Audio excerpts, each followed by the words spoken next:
I think 15 years ago, I told my team that 15 years, in the past 15 years, we grow from nothing to this size. And 15 years later, I want people to know about Alibaba, know Taobao, because it's already everywhere. I want 15 years ago when we talk about what is e-commerce, why small business can use this e-commerce, use internet, can do business across the nation. And I hope 15 years later, people forget about e-commerce because they think it's like electricity. Nobody thinks it's a high tech today. Now, this is something that I don't want 15 years later, we still walk on the street talking about why and how e-commerce can help people. You tried to get into 3 colleges. Each time they rejected. No, I tried. There's examination that young people, if you want to go to university, you have to take the examinations. So I failed 3 times. But a lot of fail. I failed for funny things that I failed a key primary school test for 2 times, and I failed 3 times for the middle schools, and. You will never believe in Hangzhou, my city, there's only 1 middle school that lasts only 1 year. It was changed from primary school, middle school, because our graduates of our school, no middle school accept us because we were too bad. Well, I think we have to get used to it. We're not that good. Even today, we still have a lot of people reject us. I think when I graduated from universities, and before for 3 years I tried to fill in the universities. So I applied jobs for 30 times, got rejected. I went for a police, they said, no, you're not good. I went to even the KFC. You applied. 24 people went for the job. 23 people were accepted. I was the only one guy. And we went for police. 5 people, 4 of them accepted. I was the only guy that I received it. So to me, being turned down, rejected. Oh, by the way, I told you that I applied for Harvard for 10 times, rejected. Yeah. I really like I don't know why at 12, 13 years old, that time I suddenly fell in love into the language, the English.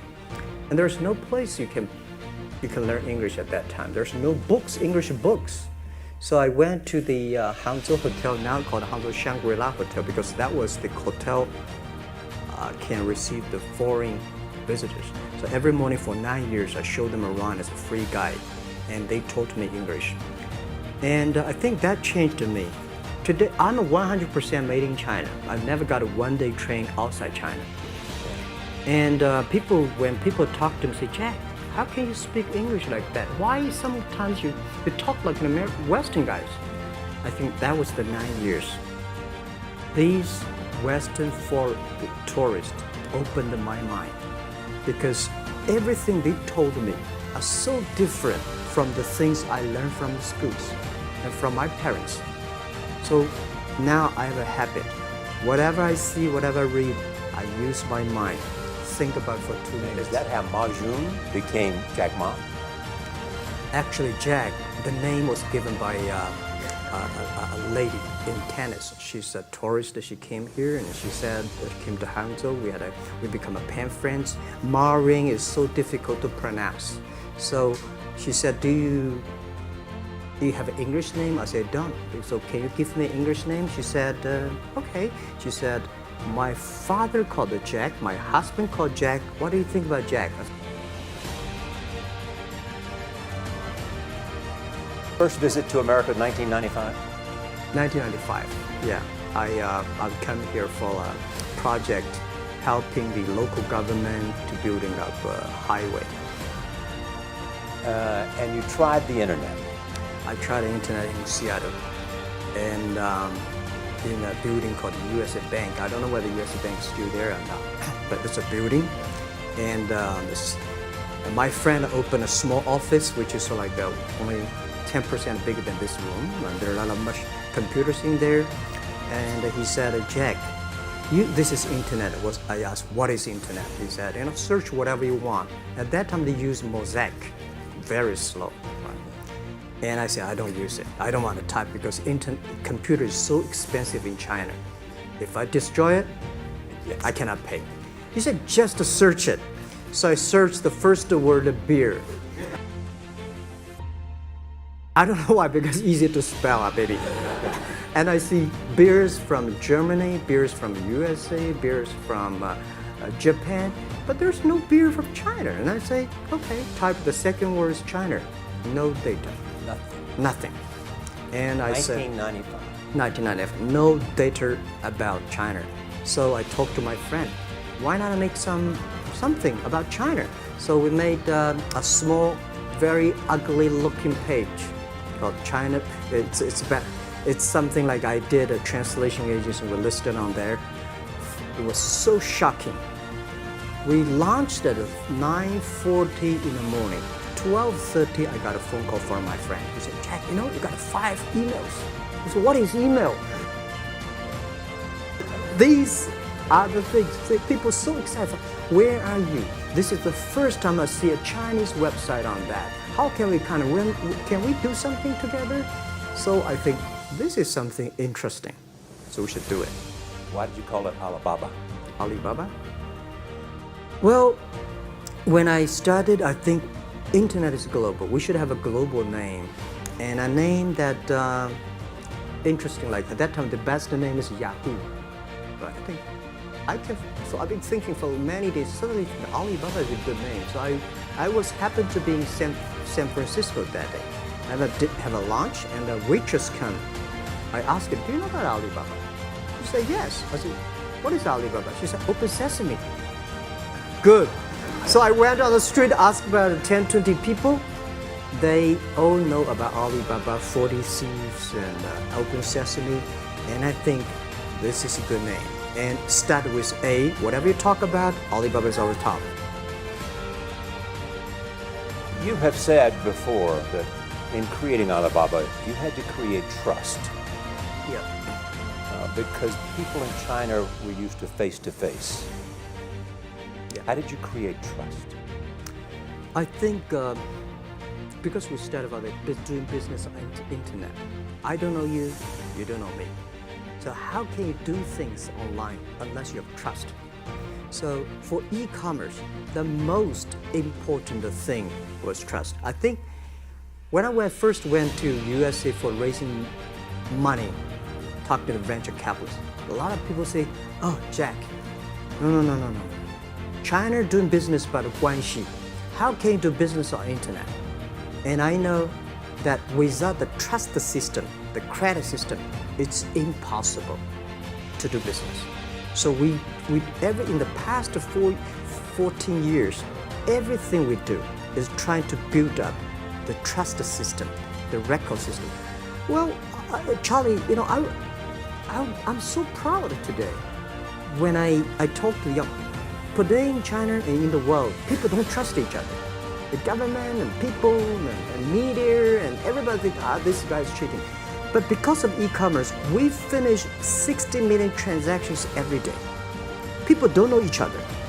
I don't know you, I send products to you. You don't know me, you wire money to me. And I don't know you, I give a person a package, I don't know him. He took something to cross the ocean, cross the river, and send. This is the trust. We have at least 60 million trust happening every day. But you created it by creating an escrow account in the beginning. Yep. And so you keep the money until they got the product. Yeah. And then you release it.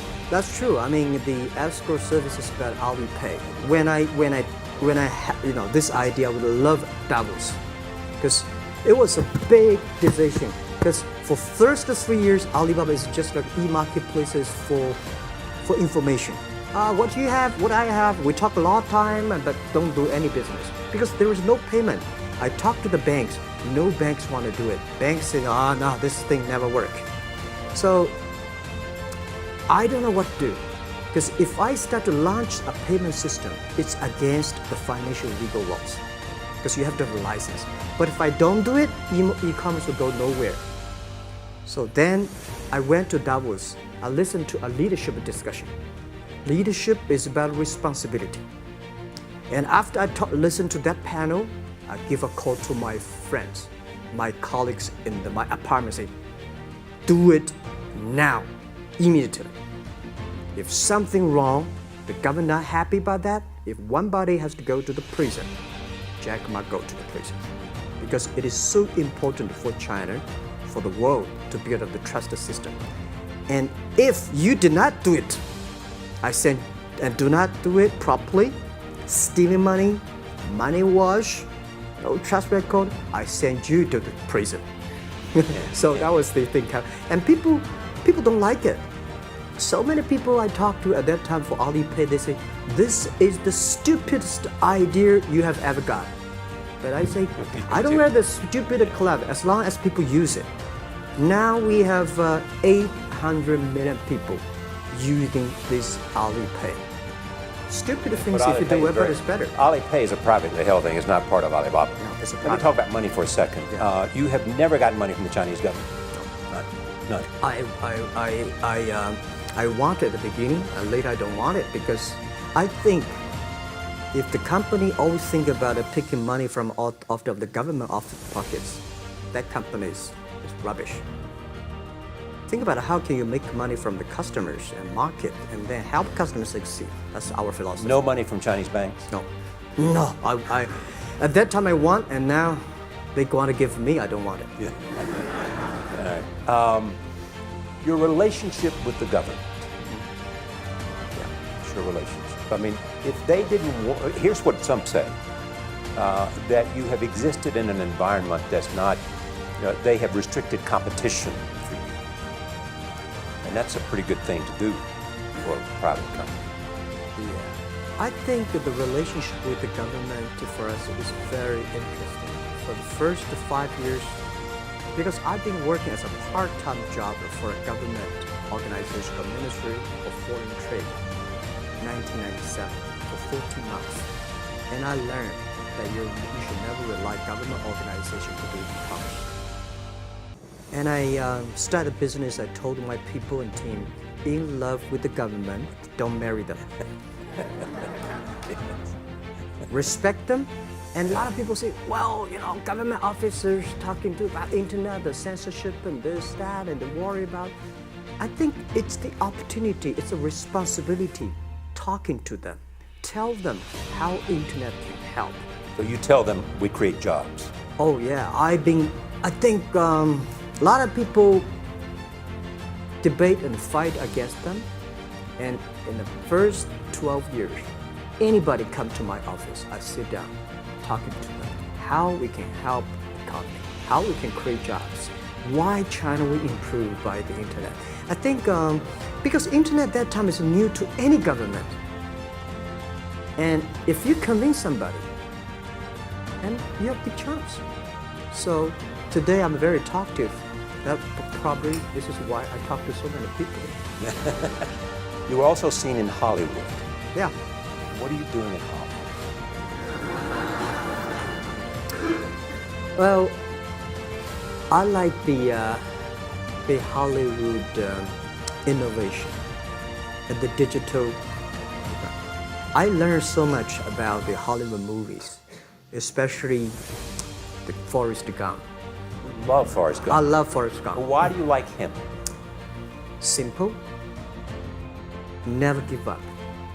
Never People thinking he's dumb, but he knows what he's doing. And I was very depressed the day, year 2002 or 3 in the States. When a bit earlier than that. I was very depressed when I could not find out a way for the internet. And then I watched the movie, my friend Forrest Gump. When I see him, I think, this is the guy we should learn from. Believe what you're doing, love it, whether people like it, don't like it, be simple. And like the word, life is like a box of chocolate. You never know what you can get, right? I never know I would be here talking to you and talking to Charlie Rose. I never know. But today I made it. I told my people in my apartment 15 years ago, guys, we have to work hard, not for ourselves. If we can be successful, 80% of the young people in China can be successful. We don't have a rich father, powerful uncle. We don't get $1 from bank, 1 cent from government. Just work as a team. So what do you worry about? I worry about it today. Young people, a lot of young people lose hope, lose vision, and start to complain. Because we also have the same period. Because when it's not a good feeling being rejected by so many people. We also depressed, but at least later we find that the world has a lot of opportunity. How you see the world, how you catch the opportunity. So, in the Hollywood gives me a lot of inspiration. You know? But you were out there for business. You were out there because you want to make movies and sell them. I want to make the movie for business-wise. We are e-commerce company.